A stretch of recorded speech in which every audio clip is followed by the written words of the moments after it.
So, welcome to Ubon Ratchathani University and the International Relations Office and our presentation of the IELTS reading exam. So, this will be the second part of a four-part IELTS English assessment. So, let's take a look at some of the types of questions briefly, and then we will go look in detail at some concrete examples. You can see that it will involve three longer passages, and you'll have about 60 minutes to answer 40 questions. What types of questions? Let's take a look at some of these examples. Matching ideas and paragraphs. So here you'll want to focus on looking at one paragraph at a time for each question. Matching ideas to names. Another type of question, matching headings to paragraphs. So then you'll want to find headings for the shortest paragraph first, or paragraphs that you already looked at while you're answering other questions. Sentence completion. Some of these you can eliminate because they're not grammatically correct or don't make sense when you're trying to plug them into the beginning of a sentence. True or false or not given is another option. Fill in the blank, and then of course you'll want to make sure that you double check your spelling in these cases, and note that articles like a, and, or the are considered words in this exam. Multiple choice and fill in the blank are two other options. Be sure not to waste too much time with any one answer. You can always come back later to check it out as you have extra time. And when you're transferring your answers to the answer sheet, be sure you finish before the time is up, or the evaluator may cancel those questions you're wanting to transfer to the answer sheet. I'm always a big fan of computers, and the computer-based test just answers as you go, so you don't need to worry so much about transferring answers from paper to paper. Don't waste too much time writing on your scribble answer sheet. You may lose time in the exam, and you'll want to use most of your writing for the official answer sheet. And try to home in on keywords and big vocabulary, names, places, things like this. Don't waste your time on irrelevant information. Again, if you're working on the paper exam, be sure to write in all capital or block letters, as these are the most legible, and legibility is number one for an answer sheet. Just be sure you proofread everything before you submit your official answer sheet. And here's an example of an actual reading answer sheet. You can see there's a side for academic, which is the one you're going to be taking if you're applying for jobs or universities. And then there's a general test as well for those seeking to immigrate to other countries. So let's take a closer look at what will actually be tested in some concrete questions. One of these kind of questions will be to find specific information. So here's a sample reading and a sample question with sample answers. You can see that this passage is about the motor car. If you look at the first paragraph of any reading, you're likely to get the key idea in it. The first and last paragraph are critical to look at. Then you can skim through the text to find the specific answer to your question. You can see in this sample there are 8 paragraphs labeled A through H, and you're going to want to find the information, a comparison of past and present transportation methods. So for me, I look at this question and I can see until 100 years ago, and that is where I want to look for something in the past. Right away, I found question C is something about the past, and I've determined through skimming it that that is my answer. How driving habits contribute to road problems. Again, if I skim the first sentence of each paragraph, I can see the word solution in paragraph F. And sure enough, paragraph F tells us how to solve a problem. So that is essentially how you'll want to tackle a question like this. So what skills will be tested? You'll want to also identify the writer's opinion and perhaps their purpose for writing what they've written. Let's look at a specific example. So here we have a question identifying the writer's view. And our questions 4 through 7. Do the following statements reflect the claims of the writer in the reading passage? So, yes, if the statement reflects the claims of the writer. No, if it contradicts them.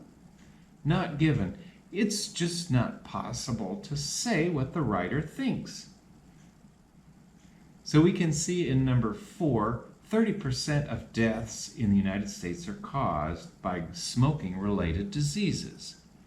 So I would like to skim this reading very quickly and see if I can find the word 30%.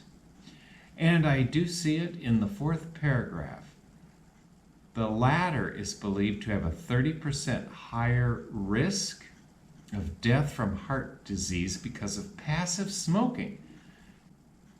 But that is 30% of deaths from passive smoking, not 30% of deaths. So I will want to answer no to that question.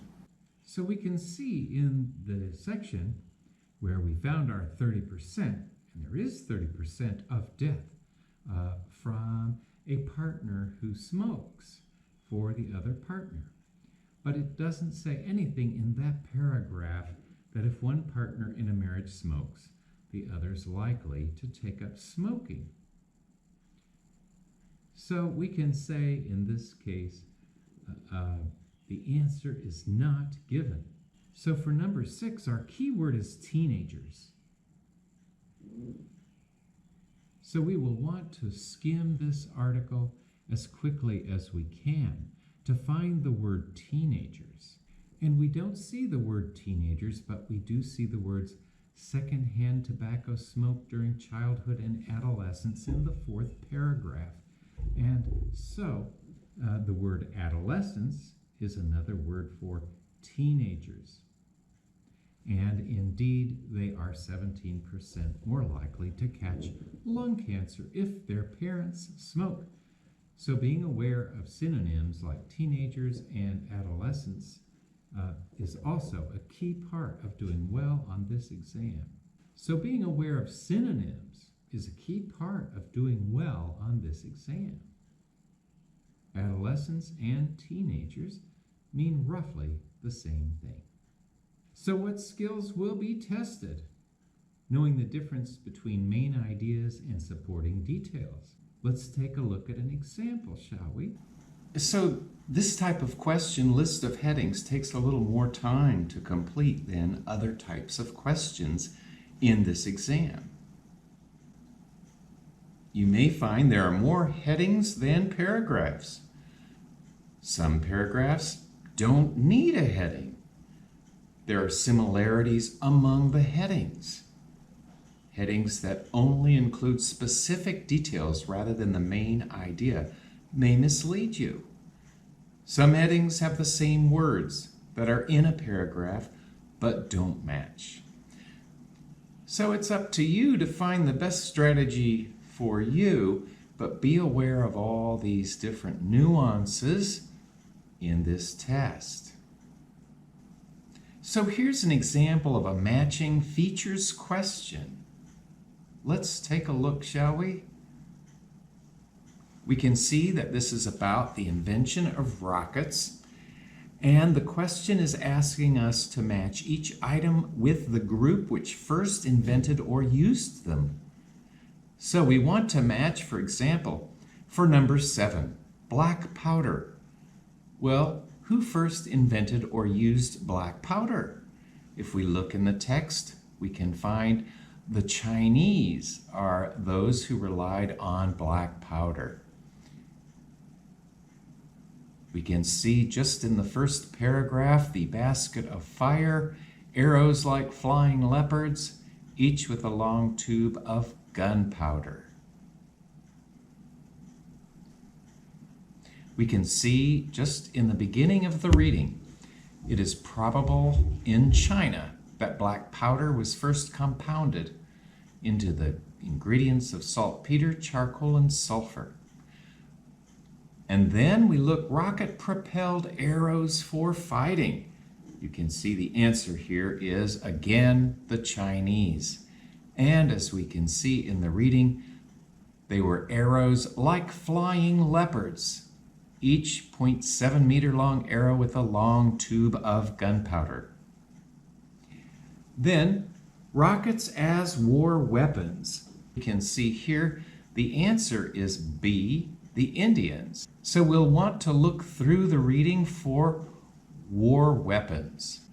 We can see in the second paragraph that it was Indians who successfully used rockets in warfare in the late 80s. The rocket launcher, well, we can see in the answer it's the Americans. And then where do we find that? Towards the very end of the reading, we can see the answers corresponded with the order in the reading. So we can see Americans invented the rocket launcher, sadly, for use against its long-abused neighbor, Mexico. So let's take a look at another type of reading question, matching headings. Here you'll want to choose the correct heading for sections A through D and F from the list of headings below. Write the correct number in boxes 1 through 5 on your answer sheet. So if we take a look at the list of headings, we can see there are more headings than we're going to be able to use. So we'll have to pick and choose very carefully. We can see here for section A, the heading that would match that section. We can see here the answers are listed in sections A, B, C, and D, and section E and F. And so we're looking now, though, to find the heading that properly describes those sections of the readings. So here we're looking at section A. What is the key idea here? We can see here the answer is 5, governments and management of the environment. And so in section A, we can find these ideas here right in the very beginning. The role of governments in environmental management is difficult but inescapable. So remember, the first sentence often has the key idea of every paragraph. Section B, we can see the answer is heading 7, farming and food output. And if we look closely at section B, we will see the terms result of increases in yields from land already in cultivation, higher yields through increased irrigation. So farming and food output is the best heading for that section. For section C, we can see the answer is heading 2, the environmental impact of modern farming. For section C, we can see the answer here is II, the environmental impact of modern farming. If we look at section C, where might we find that? And here is a tricky one, because the impact of modern farming is shared in section C by the terms the spread of monoculture and the use of high-yielding varieties of crops is modern farming. Then the United States is brought in, also is a modern farming country. So some of these you'll really have to think. Section D, we're told the answer is for, or IV, the effects of government policy in rich countries. If we take a look at section D, the paragraph begins giving us the answer. Government policies have frequently compounded the environmental damage that farming can cause. For section F, then, and you will be given a sample answer on your exam. For section F, we can see here the answer is number 1, or I, the probable effects of the new international trade agreement. Here for section F, this is a tricky one again. We can see the Uruguay round of world trade negotiations gives us the idea that the probable effects of the new international trade agreement is discussed. So for question F, we're looking for the answer number 1, or I. So what skills will be tested? You'll need to follow key arguments in some cases. Here we have a sample question. Again, not in such detail, but you can see here in this reading that you're going to be wanting to answer questions about Professor Sobotka's opinions based on the reading. Sobotka argues that big business and users of helium need to help look after helium stocks because, and then we would be filling in a blank in this question, and it would be based on this reading. And here from the readings we can see corporations. Corporations will not be encouraged through buying and selling alone. Therefore, government needs to store helium. Richardson believes that the blank needs to be withdrawn, as the U.S. provides most of the world's helium. And if we look at the reading, we see Richardson says the U.S. government must be prevailed upon to repeal its privatization policy. So the privatization policy needs to be withdrawn, and withdrawn is a synonym of repeal. So maybe this gives you a good idea how to tackle some of the tricky reading questions. Let's take a look at some more examples, shall we? So here's a question format. Undoubtedly, everyone listening to this video knows very well the multiple choice. And of course, these are content questions based on the reading, and you'll need to just discern which of the choices is correct based on that section of the reading.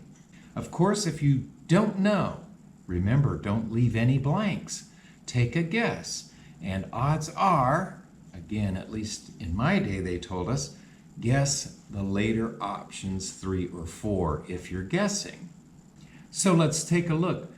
Research completed in 1982 found that in the United States, soil erosion, and we can see here the answers are given for us, reduced the productivity of farmland by 20%, was almost as severe as in India and China, and our answer, number C, was causing significant damage to 20% of farmland.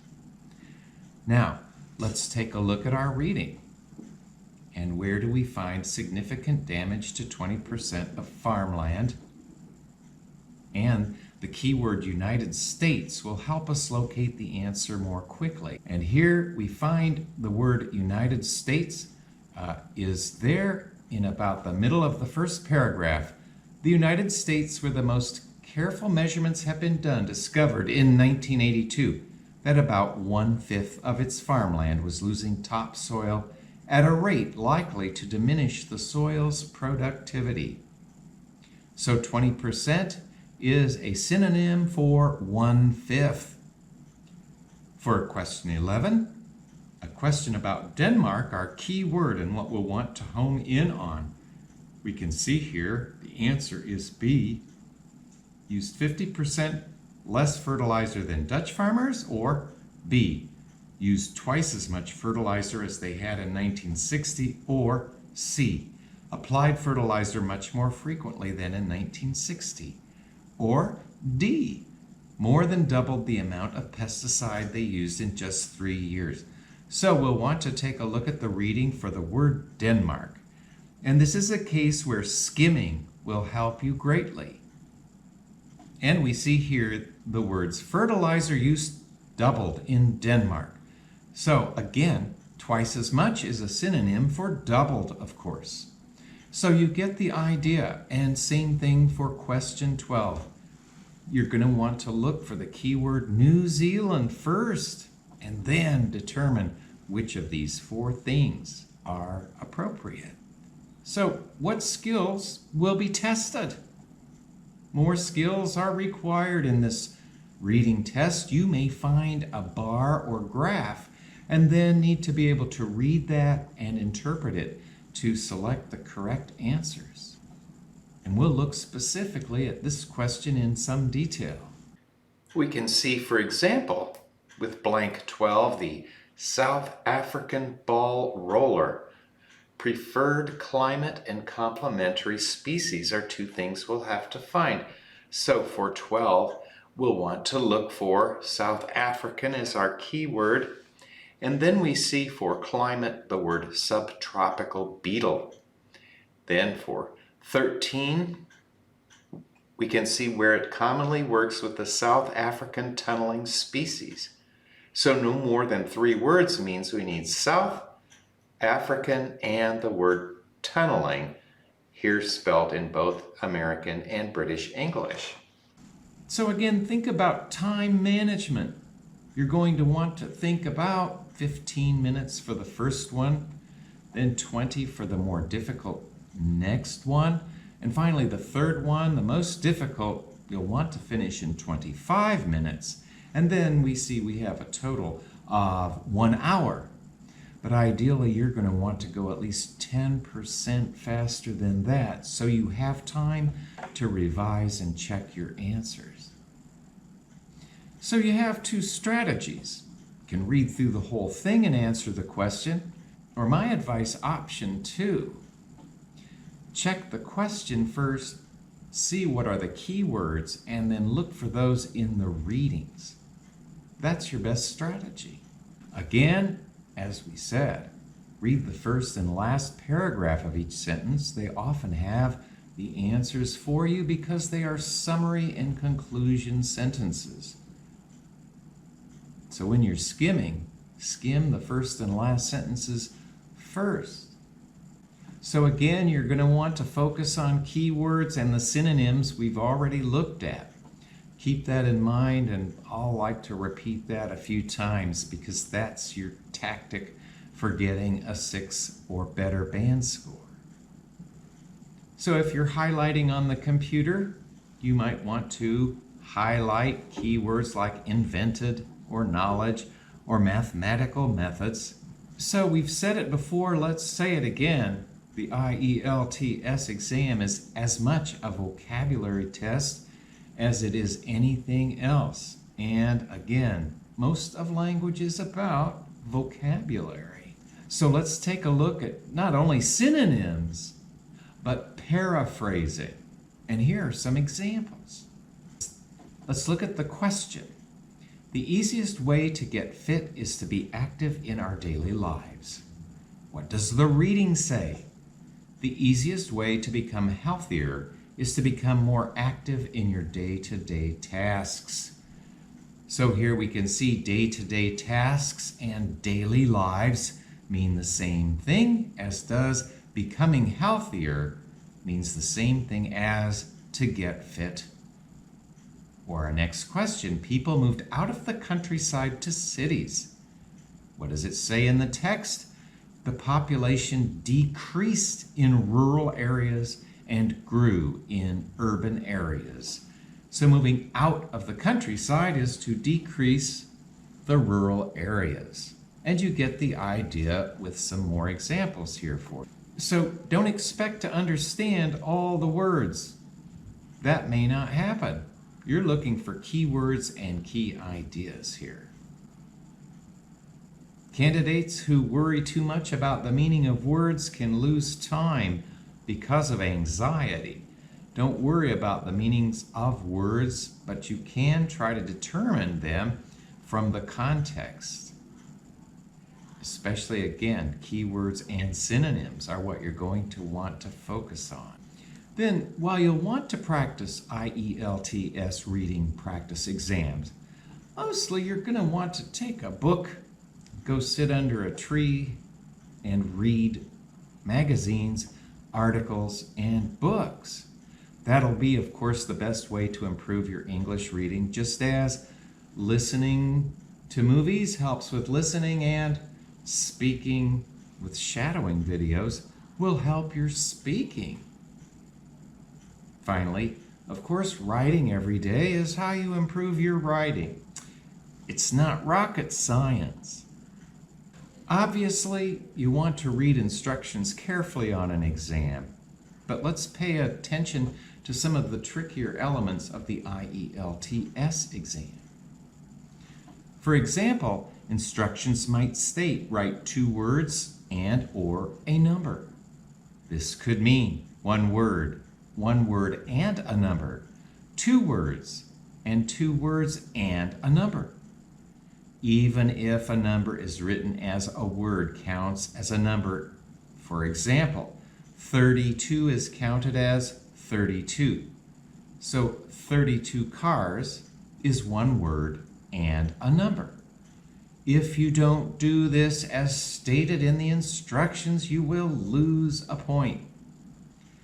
If the answer asks for 2 words only and the answer is red and yellow, you should write red, yellow, not red and yellow. Red, yellow is 2 words. Red and yellow is 3 and is thus wrong. Earthquake is 1 word, but an earthquake is 2.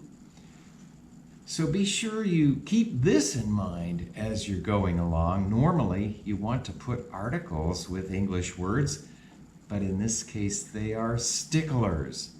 Just put 1 word means 1 word. Of course, one thing I'm sure you know that you never want to do in an exam, and that is panic. Make sure you've had your breakfast, haven't had too much coffee, and you are calm and relaxed. Maybe engage some samadhi before the exam. So some of the questions will be easy, but don't panic when you find the difficult one. Even the IELTS instructors and evaluators have to check some questions because they can be difficult to get the band 7 or greater score. So you don't want to spend too much time on one question, but move on and come back later if you save the time and move fast enough through the ones you already know. And let's look at this key tip. All the IELTS reading tips in the world won't help you if you can't control your nerves. And you won't get all the questions correct. So, you need to not panic, relax, and be ready for the exam day. So, of course, you want to move swiftly and efficiently through the exam. Timing is critical. If you spend too much time on one, that leaves you less time for the others, which you may know. Too quickly, of course, and you may miss information and get confused. So each section on average in 20 minutes, but really, the first is easier than the second, which is easier than the third. And we'll note that it's bad advice some teachers have given to set a fixed amount of time on each question, because some are more difficult than others and they will take you more time. Everyone has their own system, so there's no one right way to take a test. But do follow these rules of thumb for a possibly higher score on your test. And here's a tricky one. Ignore what you may already know about the topic. We could say the topic is about the Islamic religion. Well, I know a lot about that topic. World religions is what I teach. I still want to stay faithful and focused on the readings question not what all else I know about Buddhism and Islam or religion. So if you find yourself moving along and you say, oh, I know a lot about this topic, yippee for me. Well, beware that you're not putting your own knowledge beyond what the readings are saying. So don't be too much of an expert. Needless to say, you're going to want to practice the exams slowly and maybe look over this video and the PowerPoint that goes along with it.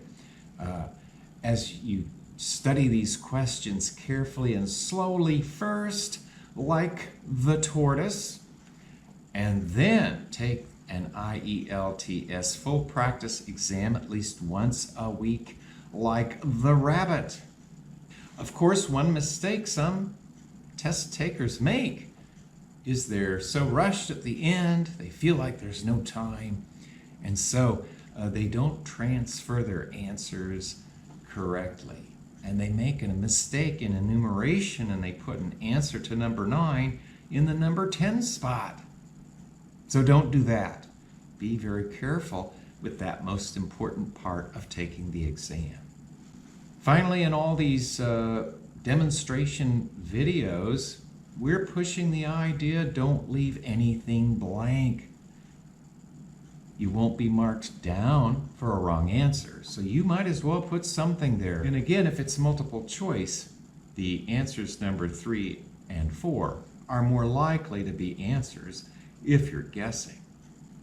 Finally, do take advantage of these resources. Some of them are taken from the official IELTS Thailand site and other IELTS sites, and a lot of information I've gotten from the YouTube videos listed here, one by a student who took the exam and got a 9 score, who is not a native speaker, and another videos by instructors who have evaluated the exam themselves and know what they're looking for. So, good luck. Pom wang wa kun mi chok di mak mak. Ti kat sop yai pa sa an kri.